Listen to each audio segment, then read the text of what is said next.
ఇది కేవలం సమాచారంగా మాత్రమే భావించండి. వైద్య నిపుణులను సంప్రదించండి. అయితే కొంతమంది వాళ్ళకి పంటి సమస్యలు వస్తే అంటే ఏమన్నా పెయిన్ అయినా లేకుంటే పుచ్చిపోయినా కూడా చాలా రోజులు ఏదో ఒక మందులేసుకొని అట్లనే కానిచ్చేస్తారు రోజుల తరబడి. క చాలా లేట్ చేస్తారు డాక్టర్ దగ్గరికెళ్ళడం. దీనివల్ల ఎంత నష్టమవుతుంది?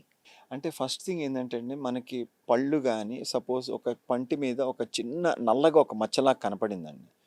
మనం దాన్ని నెగ్లెక్ట్ చేయకుండా ఇమ్మీడియేట్ గనక చూపించుకుంటే, ఇమ్మీడియేట్ మనం ఫిల్లింగ్ అనేది చేసేయొచ్చు. వాళ్ళకి కాస్ట్ కూడా తగ్గిద్ది, టైం ఫ్యాక్టర్ తగ్గిద్ది.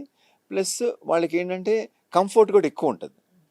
అదే కనుక వాళ్ళు అట్లా నెగ్లెక్ట్ చేసేసి పంటి నొప్పి వచ్చినా సరే డీప్ ఇన్ఫెక్షన్ వెళ్ళి అది బాగా స్వెల్లింగ్ వచ్చి నోరు తెరవడానికి ఇబ్బంది వచ్చినంత వరకు కనుక డిలే చేస్తే పంటి ప్రాబ్లం కానీ చిగురు ప్రాబ్లం ఏదైనా అక్కడ ఏమైందంటే వాళ్ళకి లైన్ ఆఫ్ ట్రీట్మెంట్ అంటే ఇప్పుడు ఒకటి పన్ను బాగా పుచ్చిపోయి బాగా డ్యామేజ్ అయిపోయింది అనుకోండి, మొత్తం పన్ను స్ట్రక్చర్ అంతా తినేసింది అనుకోండి. సో వాళ్ళు నొప్పి వచ్చి వాపు చీము వచ్చిన దాకా వచ్చారనుకోండి, కంపల్సరీ మనం ఆ పన్నును తీసేయాలి. యెస్. సో ఎప్పుడైతే మనం పన్నును తీసేస్తామో అక్కడ న్యాచురాలిటీ అనేది పోయిద్ది అనమాట. సో దాని తర్వాత వాళ్ళు ఆర్టిఫిషియల్ పన్ను పెట్టించుకుంటారు. But always natural is natural, but artificial is artificial. Natural ఉన్నంత స్ట్రెంగ్త్ మనకు ఆర్టిఫిషియల్లో ఉండదు, ఎంత పన్ను రీప్లేస్ చేసినా సరే.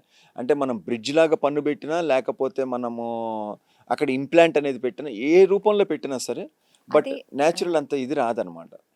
సో అందుకోసం మనం జనరల్గా ఏం చెప్తామంటే prevention is better than cure. So అట్లాంటప్పుడు ఫస్ట్ మీరు ఇనీషియల్ స్టేజ్లో మీరు వచ్చి ఇమీడియట్ చేంజ్ చేసుకోండి. మీకు డిలే అవుతున్న కొద్ది ఏమైందంటే మీకు కాస్ట్ కూడా పెరిగిపోతుంటుంది. అంటే ఒక పన్ను తీయాలన్నా మళ్ళీ ఆ ఇన్ఫెక్షన్ బాగా రూట్స్లోకి వెళ్ళిపోయి దానికి మళ్ళీ రూట్ కెనాల్ ట్రీట్మెంట్ చేయాలన్నా, కొన్ని గమ్ ఇన్ఫెక్షన్స్లో ఇనీషియల్ స్టేజ్లో మీరు ఎప్పుడైతే చెవుల నుంచి కొంచెం రక్తం వస్తుందంటారో ఇమీడియట్ కనుక మీరు చూపించుకుంటే మనం పళ్ళు క్లీనింగ్ చెవులు క్లీనింగ్ చేసేస్తే అక్కడ కరెక్షన్ అయిపోయింది. అట్లా కాకుండా ఎప్పుడైతే గమ్ ఇన్ఫెక్షన్ బాగా డీప్ గమ్స్ లోపలికి వెళ్ళిపోయి పెరిడాంటల్ ఇన్ఫెక్షన్ అంటాం అనమాట. సో పంటికి ఉన్న సపోర్ట్ని కూడా వీక్ చేసిద్ది. అప్పుడు ఏమైంది, పన్ను లూజ్ అయిపోయింది. లూజ్ సో అయిపోతుంది. కంపల్సరీ పన్ను తీసే స్టేజ్కి వచ్చింది అనమాట. సో మీరు అట్లా నెగ్లెక్ట్ చేయకుండా సొంతగా మందులు వాడకుండా దగ్గరలో ఉన్న డెంటిస్ట్కి వెళ్ళి చూపించుకుంటే మీకు అది కరెక్షన్ ఇమీడియట్ తొందరగా కరెక్షన్ చేయొచ్చు, మీ పళ్ళు కూడా సేవ్ చేయొచ్చు. So we can maintain the naturality అనమాట. ఇక చిన్న పిల్లల విషయానికొస్తే చాలామంది చిన్న పిల్లలు చాక్లెట్‌లు అంటే స్వీట్ ఐటెమ్స్ ఎక్కువ తింటుంటారు. సో దీనివల్ల కూడా వాళ్ళల్లో పుచ్చిపోయే ఛాన్సెస్ ఒస్తాయా? ఉంటుందండి. ఏంటంటే జనరల్‌గా ఏంటంటే మనం చెప్పేది ఏంటంటే ఈ చిన్నపిల్లలకి మనము కామన్ థింగ్ ఏంటంటే చాక్లెట్స్ ఎక్కువ తింటూ ఉంటారండి. సో ఈ చాక్లెట్స్ ఏమైద్దంటే స్టిక్కీ ఫుడ్స్ అంటాం అనమాట. అదేమైద్ది పళ్ళ మధ్యలో ఇరుక్కుపోతుంటది. చిన్నపిల్లల బ్రషింగ్ కూడా అంత పర్ఫెక్ట్‌గా ఉండదు. సో వాళ్ళు జస్ట్ కొంచెం ఇట్లా బ్రష్ చేసుకొని లైట్‌గా వెళ్ళిపోతూ ఉంటారు. చేసేస్తారు. అవును. సో అక్కడ ఏమైందంటే అది ఇరుక్కుపోయి చిన్నగా నోట్లో ఉన్న బ్యాక్టీరియా దాని మీద యాక్ట్ చేసి ఆ పంటిని చిగుళ్ళని రెండింటిని డ్యామేజ్ చేస్తూ ఉంటుంది అనమాట. పంటిని చాలా ఫాస్ట్ డ్యామేజ్ చేసిద్ది. దాన్ని డెంటల్ డికే అంటాం అనమాట. సో అది ఎప్పుడైతే బాగా డ్యామేజ్ చేసిద్దో ఆ పిల్లలకు కూడా తెలియదండి, ఒక పన్ను కొంచెం స్ట్రక్చర్ పోయినా కూడా తెలియదు. అంటే అంటిల్ అండ్ అన్లెస్ పేరెంట్స్ నోట్లో చెక్ చేస్తే తప్పితే పిల్లలు అంత ఇదిగా అద్దంలో చూసుకొని చెప్పలేరు. బ్రష్ చేసుకోవాలి, అది తెలియదు వాళ్ళకి.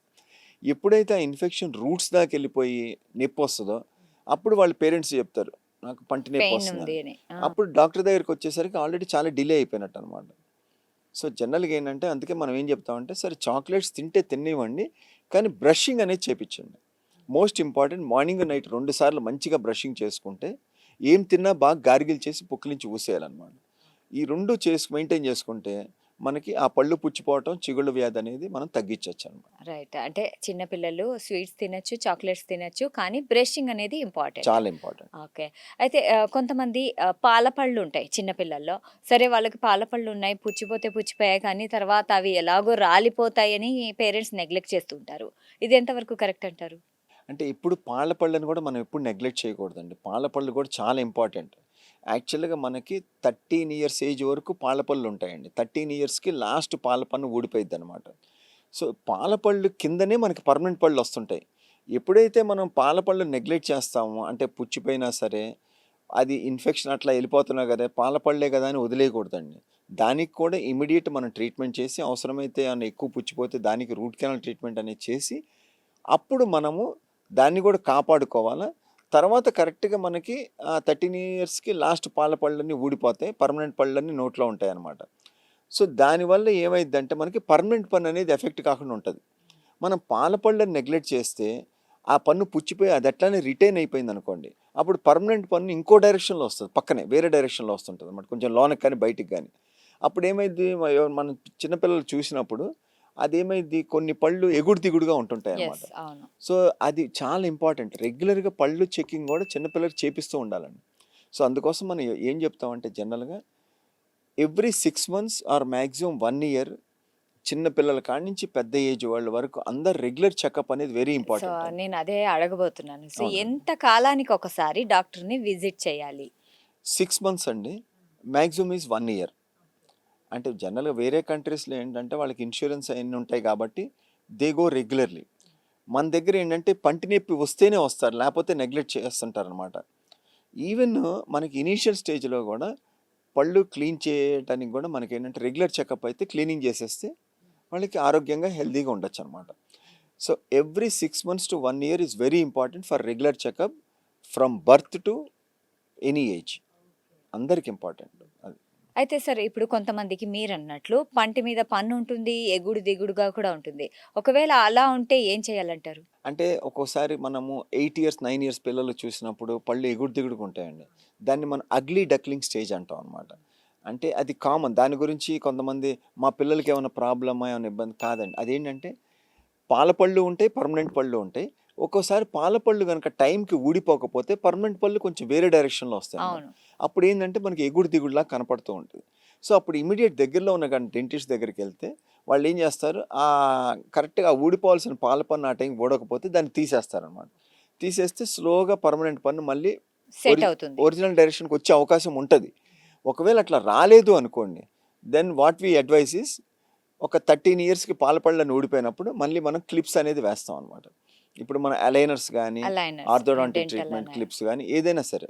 సో అప్పుడు మనం అడ్వైస్ చేసి దాని ప్రకారం మన లైన్ ఆఫ్ ట్రీట్మెంట్ చేస్తే అదొక 8 months to 1 year కనుక చేయించుకుంటే ఆ ట్రీట్మెంట్ పళ్ళన్నీ ఒక అలైన్మెంట్లోకి వస్తే వాళ్ళకి మంచిగా కాస్మెటిక్ చూడటానికి బాగుంటుంది, ప్లస్ మంచిగా నవలటానికి కూడా బాగుంటుందండి.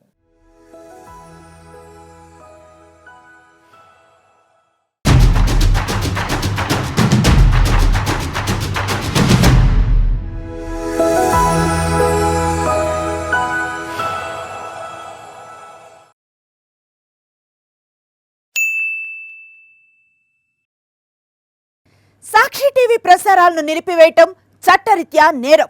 సాక్షి టీవీ ప్రసారాల కోసం మీ స్థానిక కేబుల్ ఆపరేటర్ను వెంటనే సంప్రదించండి. DTHలో ఇంటర్నెట్లో కూడా సాక్షి టీవీ ప్రసారాలను వీక్షించవచ్చు.